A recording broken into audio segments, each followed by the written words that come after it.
Malayo pa, pero malayo na. Hanggang saan kaya ako dadalhin ng pangarap ko?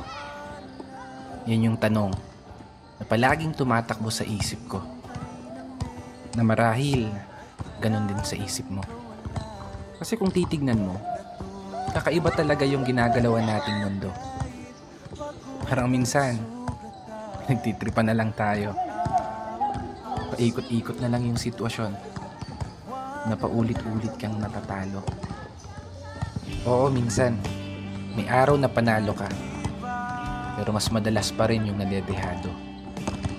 May oras na gulong-gulo yung isip mo, may panahon naman na pumapabor sa gusto.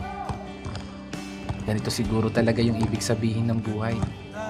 Hindi perpekto ang tempo at lahat nakaayon lamang sa tiyempo. Pero kahit ganon, dapat magpasalamat pa rin tayo. Kasi isipin mo naman, sa likod ng napakaraming beses na pagkatalo mo, eto ka pa rin, nananatiling nakatayo, sinusubukang ipanalo. Bawat laban na ikaw lang yung nakakaalam.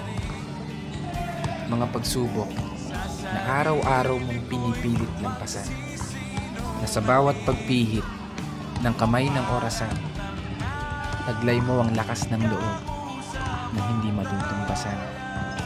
Malayong malayo ka na dun sa dating ikaw na nag-uumpisa pa lang.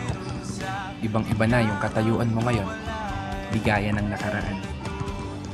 Mas matapang ka na, mas matatag ka na, mas kaya mo nang harapin ng mga problema kahit nag-iisa ka. May napatunayan ka na, may naipundar ka na rin kahit papano. At higit sa lahat, may narating ka na. Malayo pa, pero malayo ka na. Kaya ituloy mo lang ang paglalakbay hanggang sa marating mo yung dulo. Paulit-ulit ka mang matalo, matumba, madapa. Diretso ka lang ayon sa plano. Pero sana, lagi mong tandaan ang munti kong payo. Huwag mong kakalimutan palakpakan ang sarili mo para sa mga laban na tahimik mong naipanalo. Kaya isang pagpupugay para sa mga taong patuloy sumasabay sa hamon ng buhay.